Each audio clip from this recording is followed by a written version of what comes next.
En avez-vous assez des hauts et des bas émotionnels? Pensez-vous que vous avez besoin de stabilité? Restez avec moi et découvrez comment vous pouvez jouir de la stabilité dans votre vie.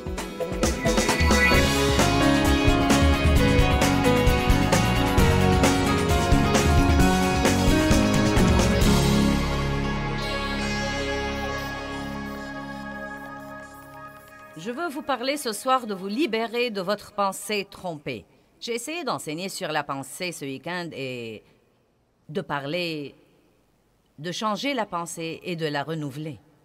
Je veux vous parler ce soir du gâchis que seront nos vies si nous avons une pensée trompée. Père, nous te remercions pour cette parole et nous croyons qu'elle va toucher la vie des gens. Au nom de Jésus, Amen.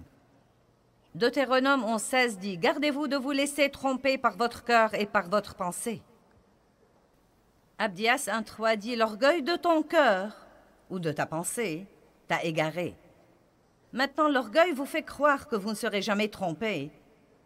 Et c'est une chose dangereuse, car Matthieu 24 dit que nous devons prier continuellement pour ne pas nous égarer, parce qu'il y aura sûrement beaucoup de tromperies et de mensonges dans les derniers jours.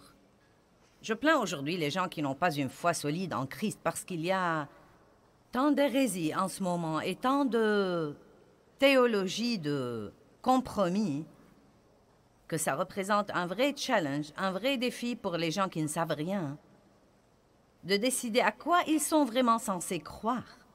Nous devons prier pour que les gens qui se heurtent à la vérité comprennent la volonté de Dieu à leur égard. Il y a différentes choses qui peuvent nous tromper.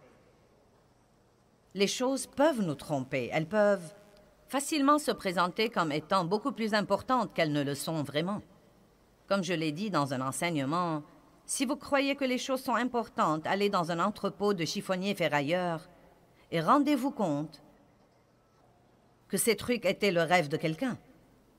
C'est possible que quelqu'un ait perdu sa famille à cause de certains des trucs dans cet entrepôt ou perdu leur santé à cause de certains des trucs dans cet entrepôt. Nous ne devons pas donner trop d'importance aux trucs parce qu'ils vont et viennent, mais ils ne sont vraiment pas notre vie. Nous pouvons en jouir, mais nous ne devons pas les laisser nous tromper et commencer à croire qu'ils sont plus importants qu'ils ne le sont vraiment. Nous nous trompons à propos de notre importance. Nous pouvons penser plus de bien de nous-mêmes qu'il ne le faut. Eh bien, dès que vous faites ça, vous allez commencer à maltraiter les autres. Si vous croyez que vous êtes meilleur que les autres, vous allez sûrement les mépriser. Il y a donc différentes façons dont vous pouvez vous tromper. J'ai enseigné cette année une série sur la tromperie, mais il y a une chose particulière dont je veux vous parler ce soir, quelque chose que vous n'avez jamais considéré comme de la tromperie. Mais je crois que pousser une bonne chose un peu loin peut aussi devenir de la tromperie. Vous ne le croiriez pas parce que vous pensez, eh bien, si c'est bon, plus j'en fais, mieux c'est. Mais ce n'est pas nécessairement vrai. Le premier verset que je voudrais que nous étudions est 1 Pierre 5:8. Quand vous vous trompez, cela veut dire que vous croyez une chose qui n'est pas vraie. Mais puisque vous la croyez, elle devient votre réalité. Priez pour ne pas tomber dans la tromperie. 1 Pierre, chapitre 5, verset 8 est un verset que j'aime beaucoup et que Dieu m'a montré dans tous les débuts de ma vie avec lui. Et je crois qu'il m'a été très, très, très utile. Je dis souvent aux gens, non mais que je n'ai pas beaucoup de dons exceptionnels, je parle et je fais ça très bien. Je suis une bonne communicatrice, mais je crois qu'une des meilleures choses en ma faveur, c'est que j'ai beaucoup de bon sens. C'est incroyable. Vous savez, le bon sens est parfois meilleur que l'instruction. Le bon sens seul, le bon vieux bon sens. La Bible dit « Soyez bien équilibrés ». Dites tous « bien équilibrés ». Que veut dire être bien équilibré? Cela veut dire faire assez de quelque chose, mais ne pas en faire trop. En faire assez, mais ne pas en faire vraiment trop, car ne pas faire assez de quelque chose est mauvais. Mais si vous allez toujours à l'extrême et que vous en faites trop, cela peut vous attirer autant d'ennuis que si vous ne l'aviez pas du tout fait. Et je trouve que la chair est très, très excessive. Elle est très excessive. Les gens peuvent aller de ne pas du tout faire de l'exercice à vouloir avoir 2% de tissu adipeux et presque se tuer. Nous allons vraiment d'extrême en extrême. Et une des choses dont Dieu a parlé à mon cœur il y a longtemps, c'est que l'excès est le terrain de jeu du diable. Pensez-y un peu. Bon sang, c'est une zone où l'ennemi peut entrer si nous devenons excessifs dans quelque chose. Soyez donc bien équilibrés, car votre adversaire, le diable, rôde comme un lion rugissant, cherchant qui il dévorera. Résistez-lui et soyez fermes dans la foi. Il y a beaucoup de messages différents là dans 1 Pierre, mais le seul dont je veux vous parler ce soir, c'est de tâcher d'avoir l'équilibre dans votre vie. Et donc, je vais vous parler de plusieurs domaines où je crois vraiment que les gens peuvent devenir très excessifs et pourtant croire en même temps qu'ils sont très spirituels. Par exemple, je crois qu'une personne peut être excessivement spirituelle. Vous dites, que veux-tu dire par là? Eh bien, quelqu'un qui essaye de créer un contexte spirituel pour toute chose va devenir bizarre. La Bible dit que nous devons renouveler nos pensées. Certains la lisent mal et croient en fait qu'elle dit que nous devons enlever nos pensées. Vous ne perdez pas votre cervelle et vous ne perdez pas votre bon sens quand vous êtes régénéré et quand vous avez une relation avec Dieu.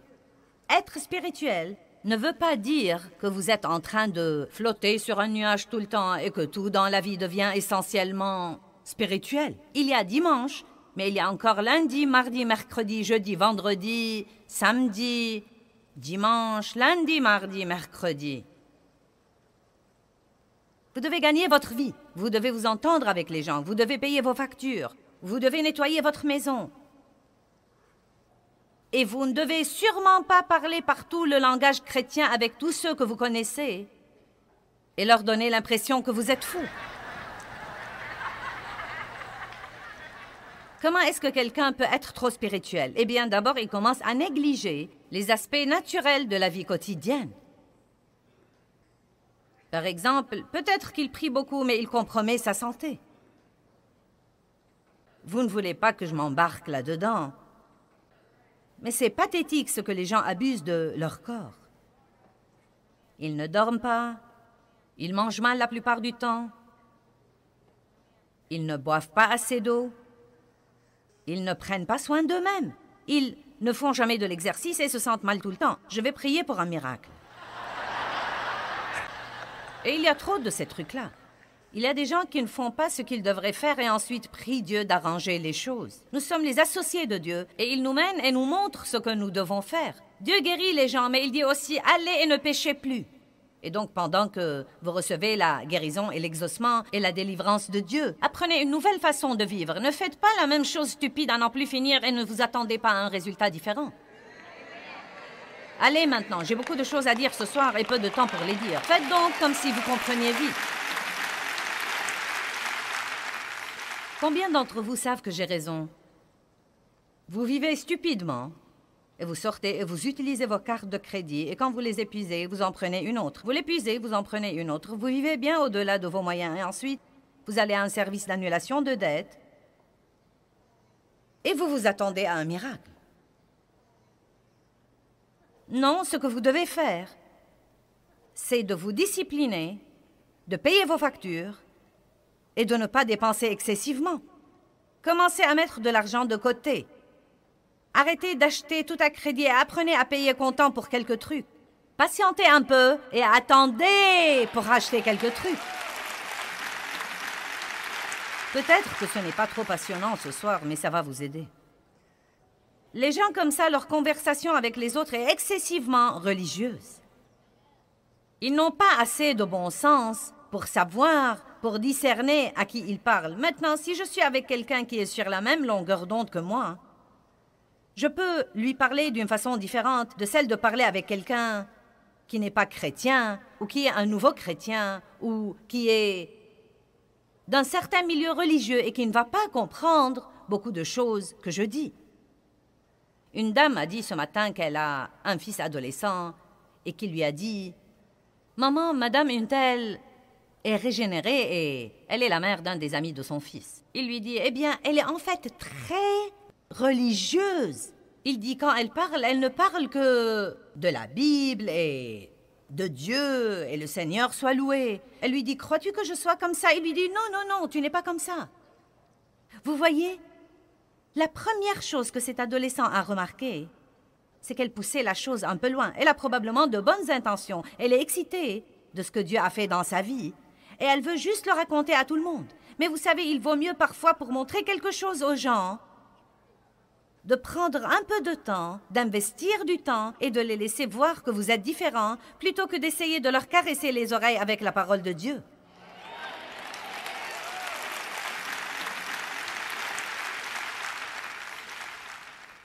Les gens sont excessivement spirituels quand leur conversation est trop pleine de « Eh bien, Dieu a dit et Dieu m'a dit ».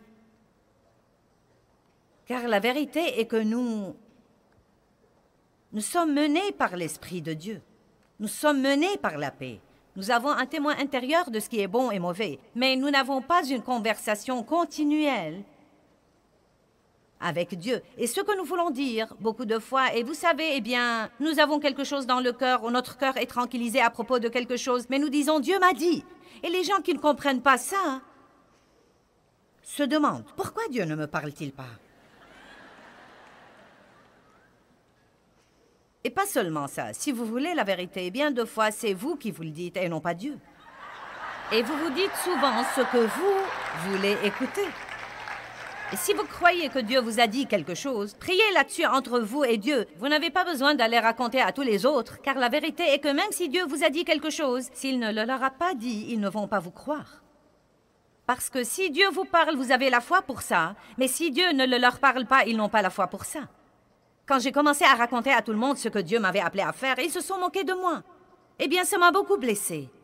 Je me rappelle qu'un groupe de mes amis m'a dit « Quelqu'un nous a dit que tu avais dit, que tu croyais que Dieu t'avait dit que tu allais prêcher l'Évangile dans le monde entier et avoir un des plus grands ministères dirigés par une femme. As-tu dit ça? » J'ai dit « Ouais !» Et elles ont commencé à rire. Elles ont dit « Tu sais quoi, nous en parlions aujourd'hui » et elles m'ont dit ceci. « Avec ta personnalité, nous ne croyons pas que ce soit possible. » Eh bien, beaucoup d'entre elles ont fini par travailler pour moi plus tard. Le Seigneur soit loué.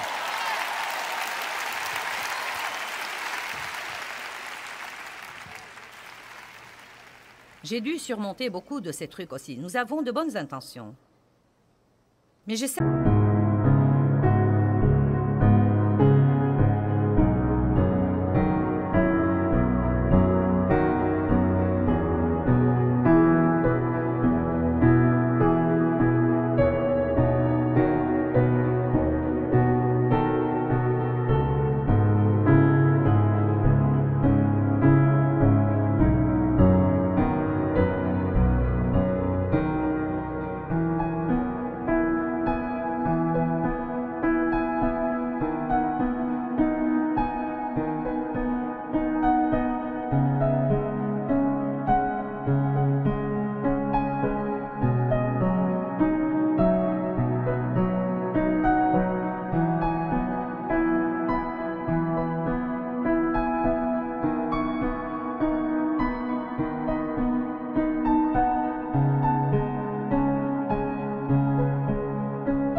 de m'exercer à dire, vous savez, Dieu m'a mis ça dans le cœur.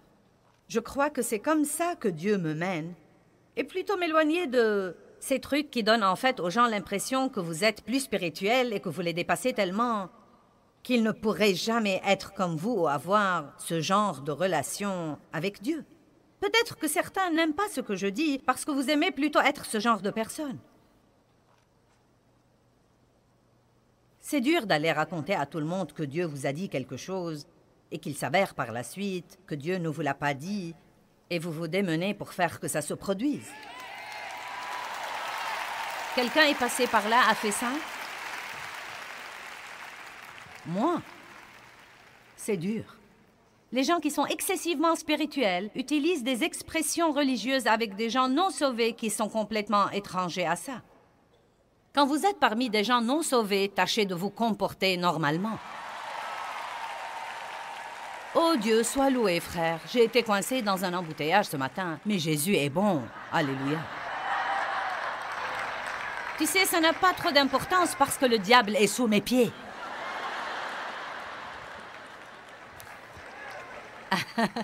J'ai dû vraiment relire et réviser mes livres et changer quelques trucs. Vous savez, parce qu'il y a des expressions que j'utilisais auparavant qui rendaient les gens vraiment complètement perdus. Je vais tasser des coups sur la tête du diable. Vous savez, il y a des moments où je pense, on écrit un livre pour des nouveaux croyants et ils finissent par être exposés à une nouvelle langue étrangère à eux. Vous n'êtes pas censé être dingue pour être chrétien. Vous n'êtes pas censé manger des céréales colorées au petit déjeuner et vous comporter comme ça. Les gens qui sont excessivement spirituels passent un temps excessif sur les activités spirituelles. Ils veulent vivre dans la conférence, dans le groupe de prière ou d'études de la Bible et dans l'Église. Ils négligent leur vie de famille.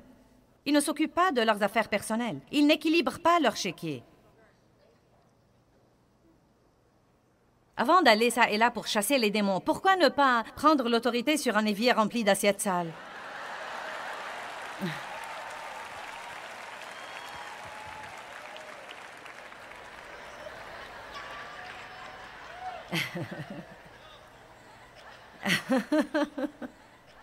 Vous savez où j'étais quand Dieu m'a appelé? Je faisais mon lit.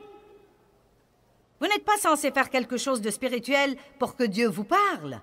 En fait, je crois parfois que cela ferme la porte à Dieu. Je faisais mon lit en écoutant une bande. Non, mais l'Esprit de Dieu a jailli en moi et Dieu m'a appelé à faire ça. Vous savez comment j'ai expérimenté cet appel? J'ai ressenti un désir tellement irrésistible.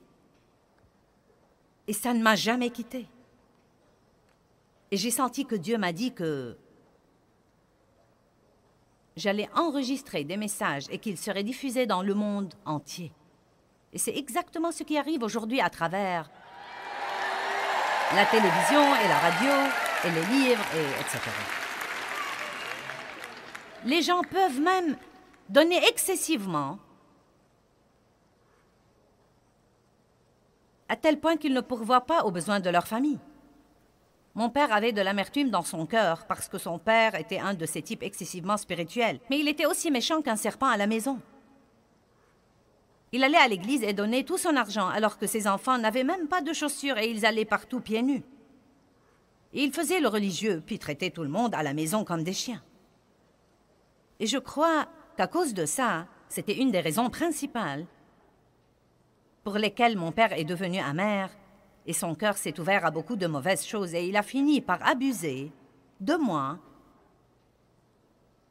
et gâcher la vie de mon frère et faire du mal à ma mère et à un tas d'autres personnes. Et finalement, Dieu merci, à l'âge de 84 ans, il a accepté le Christ, mais il avait gâché toute sa vie. Cela aurait pu complètement changer si son père avait un certain équilibre. L'équilibre n'a pas l'air d'être un mot très spirituel, mais Dave m'a dit l'autre jour, « Je crois que tu devrais écrire un livre sur l'équilibre, car c'est l'un des plus grands problèmes que nous avons dans notre société. Les gens mènent une existence déréglée d'une façon ou d'une autre. Soit nous ne faisons rien, soit nous en faisons trop.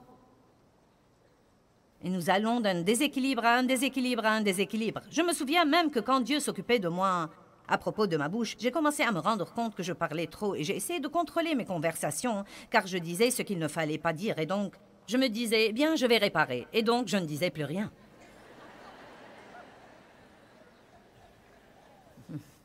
Allez, maintenant. Vous pouvez même, vous savez, payer la dîme et donner des offrandes est bon, mais vous devez aussi être responsable et vous occuper de votre famille.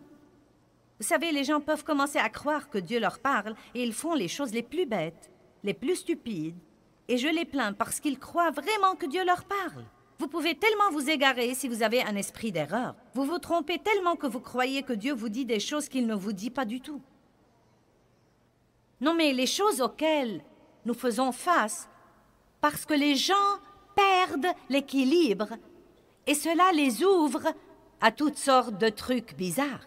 Mais ils s'égarent tellement qu'ils croient vraiment que c'est de Dieu. S'il vous plaît, ne laissez pas votre pensée vous tromper. Si tous ceux que vous connaissez vous disent que vous vous comportez bizarrement, vous devez peut-être prier là-dessus au moins.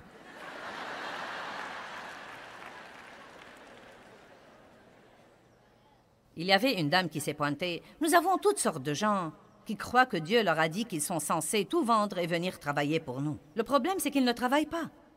Nous ne les connaissons même pas. Ils font leurs valises et vendent tout et quittent leur maison. Et se pointent au bureau avec tous leurs trucs. Me voilà. Oh oui. Et nous devons parfois payer pour les rapatrier et nous essayons de les aider et de les dépanner. Mais cette dame-là a voulu rester. Et elle s'est procuré une chaise longue et elle l'a garée au milieu de notre allée et elle refusait de s'en aller. C'était terrible. Nous avons essayé d'appeler ses amis et d'appeler ses enfants. Nous avons même appelé son pasteur et il nous a dit « ça ne sert à rien d'essayer de parler à cette dame parce qu'elle croit que Dieu lui a parlé ». Eh bien, cette dame sentait qu'elle devait être ma conseillère et ma meilleure amie. Et vous savez, cela semble drôle, mais c'est triste. C'est triste. C'est vraiment triste. Et la dame aimait Dieu. Elle aimait vraiment Dieu. Mais on peut toujours vraiment s'égarer. Allez maintenant, ayez un peu de bon sens. Amen. Vous n'êtes pas censé être dingue pour être chrétien.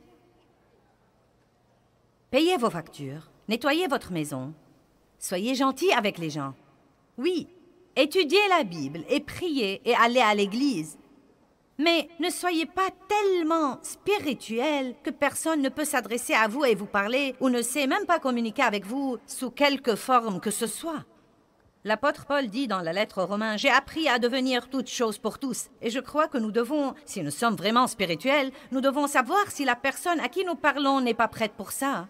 Et nous devons aussi avoir assez de bon sens pour parler aux gens à un niveau qu'ils peuvent comprendre, au lieu d'essayer de les impressionner par notre spiritualité.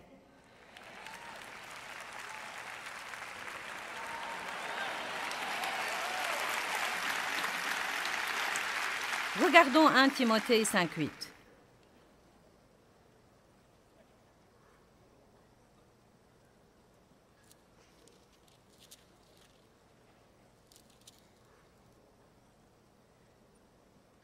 Verset 8. Si quelqu'un ne prend pas soin des siens, et surtout de ceux de sa famille, il a renié la foi en manquant de l'accompagner de fruits, et il est pire qu'un incroyant qui accomplit tous ses devoirs sur ce plan. Eh bien, je n'ai pas eu beaucoup de fruits pour ça. Qui a un parent qu'il n'a pas appelé depuis 6 mois, ou qu'il n'est pas allé voir parce qu'il est occupé à être spirituel? Allez maintenant. Je crois que vous pouvez vous fâcher. Je m'en irai ce soir de toute façon et vous n'en mourrez pas. Et quand je reviendrai, vous m'aimerez de nouveau. Vous savez quoi? En ce moment, je suis dans une période surchargée de l'année. En 4 semaines, j'ai fait 3 conférences. Toutes les semaines, j'avais 2 jours de télé. Et j'avais d'autres réunions que j'ai faites. Et pour moi, c'est vraiment un programme serré. Au milieu de tout ça, ma mère, qui a 80 ans, est tombée malade et est entrée à l'hôpital. Eh bien, ce n'est pas le bon moment pour moi pour m'occuper de tout ça. Mais quand je rentrerai ce soir, chez moi, aux alentours de minuit, demain sera la première journée libre que j'aurai depuis longtemps et la seule que je vois venir pour quelque temps. Mais je dois aller voir ma mère et voir ma tante devenue veuve et dont je m'occupe. Parce que ça ne me sert à rien de me tenir devant vous et d'essayer d'être spirituel si je n'obéis pas à ce que dit le reste du verset.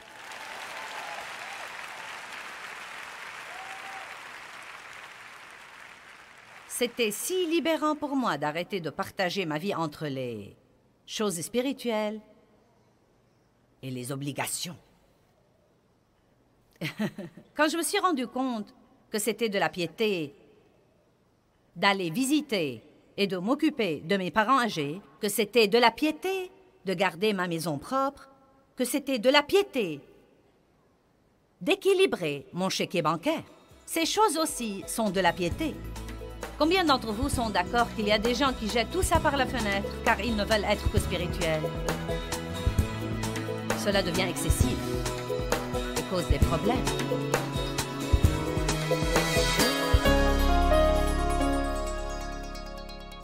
Eh bien, les pensées ont tout à voir avec les émotions et vos pensées peuvent littéralement soit vous exciter, vous angoisser et vous exaspérer, soit vous aider à vous calmer et vous apaiser. Nous devons être fermes, disciplinés et bien équilibrés dans nos vies et nos pensées ont beaucoup à voir avec ça. Peut-être que vous pensez tous, eh bien, je ne peux rien changer à mes pensées. Eh bien, la première chose que vous devez apprendre, c'est que vous pouvez choisir vos pensées et vous devez le faire avec précaution.